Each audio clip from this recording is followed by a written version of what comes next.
very positively, you might be trying to ground balance over some metal that's in that ground. Just simply move over and ground balance again until you don't get that. To summarize some of the things that are in addition here, we have a headphone jack in the back. It will accept any standard 1/4-inch jack. It will operate in both mono and stereo.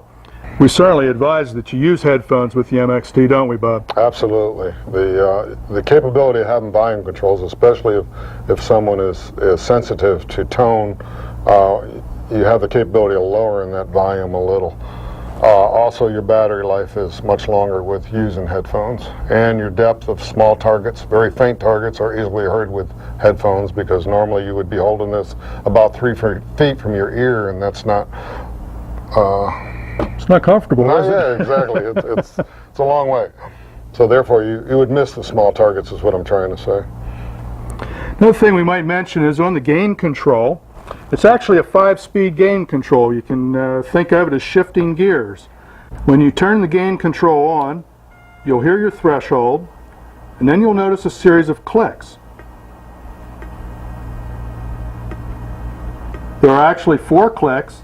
They kick in at about 3.5, 5, 9, and then again at +1, which is just over preset. This is shifting into a higher gear for the sensitivity control. You can really get some magnificent depth out of the machine. Obviously, if you turn the gain control too high, the machine will begin to false target, and you simply back it off until you have steady, smooth operation. We hope this brief demo should be all you need to operate the MXT in the relic hunting mode. Our experience with the MXT has really convinced us that we have a winner here, and one that the relic hunters should be anxious to get their hands on. Absolutely. We hope our enthusiasm for this detector is evident. It really is an excellent hunting machine, extremely versatile, easy to use, great price point, and it's a lot of fun. Hope you enjoy it.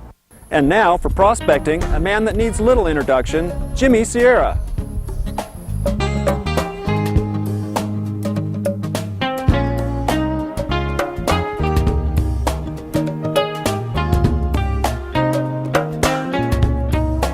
I'm here today to explain some of the controls on our new MXT, our multi-purpose detector, which has a prospecting program built into it. I'll explain each control, and as you see, there are very few. We've got 3 knobs, 2 toggle switches, and a trigger under the meter, and a meter, of course. The first control on the left at the top is the mode switch. That determines which program you're going to be operating in. There's a coin and jewelry program with the toggle switch forward. In the center position is a relic program, and in the pulled position is a prospecting program. So obviously, when you go prospecting, you're going to pull the toggle switch down, and it will stay there during the entire time that you're using the detector. On to the right is another toggle switch. Tracking is the ability of the detector to cancel the ground as the loop or coil is moving over the ground. Most of the time, probably 90% of the time, you'll be using it in the pulled position, which is canceling out iron mineralization. So I'll leave this down in the tracking ground position. That leaves us 3 knobs, and they're quite simple. The first knob is the on-off switch, and as you click it on, you would rotate it up to the preset mark, which is over to the right here, about 9.5. There's a diamond, and that would be the full gain that you would want to start with. The second control is a dual control. The outer portion is called disc, and that doesn't apply to prospecting. The inner portion is called SAT, self-adjusting threshold, and that is the hum that you're hearing on the threshold control right below it. So I'm going to turn this clockwise, bring a hum that you can hear, and the adjustment of that hum is controlled by the speed of the SAT. Now the amount of hum is what you hear when you go over bad ground or you go over a target. That hum is interrupted, and as the speed at which it comes back to that hum again is called self-adjusting threshold, and the speed of it is determined by the numbers here, 0 through 8 basically, and then a little area that can be read at the far end called hyper-sat. Under the meter is a toggle switch, which has a center position, a forward position which locks on, and a squeezed position which is temporary. You squeeze and release. The center position is called the actual primary mode. That is the primary search mode, which includes hearing the target and superimposing a grunt if it's probably iron. If you didn't want to be bothered by a grunting sound and wanted to hear every target and investigate every target independently, and as far as the audio signal is concerned, you would push the trigger forward and leave it there. Then you would hear every signal just as you did with the trigger in the center position, but would not hear an iron grunt when the probability of iron got to be about 80%. Squeezing the trigger stops tracking and allows you to pinpoint.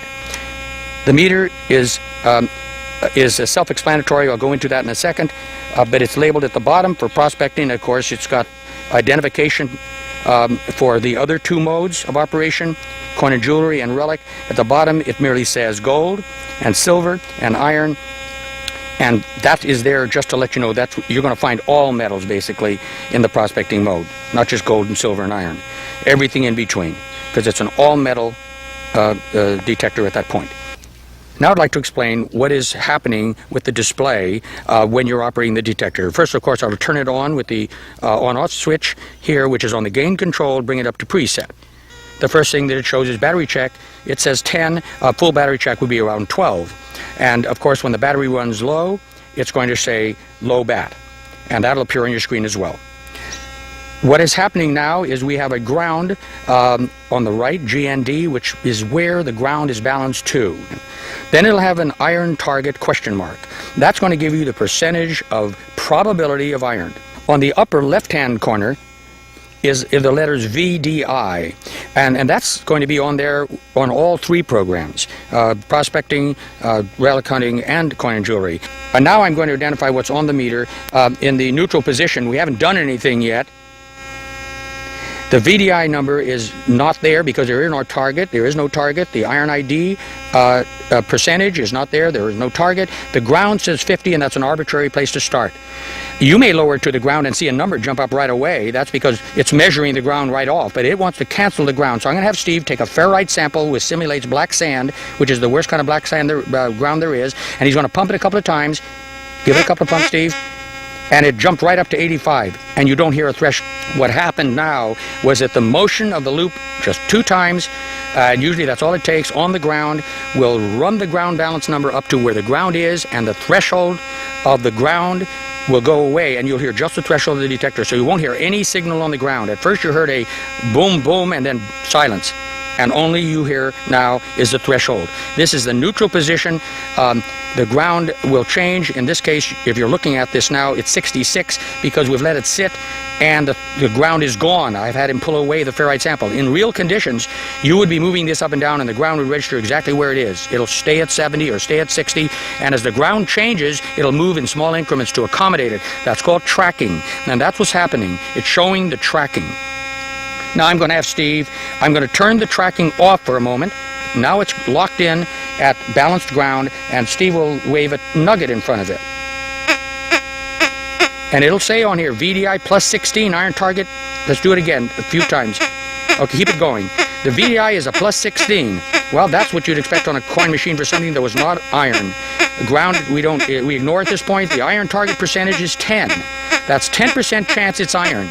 Well, what does that mean? It means it's 90% chance that it's not iron. You see, so a 10% chance it's iron is very small, and we're going to dig that target. If we have a small nail, on the other hand, and go over it, we're going to hear the grunt go slow. There you go, Steve. And at grunt, it says minus 34. That's down in the negative range where iron should be. Iron target percentage, 90% chance it's iron. That means only 10% chance it's gold. If it grunts, it's over 80% chance it's iron. You don't have to dig those targets if it grunts. Now, I think we want to show you overload here. And if we went over a target that was giving us an overload, and here it is, it says overload, reduce gain, or lift loop. If I lifted the loop now, he'll lift the target away and you'll hear it go away.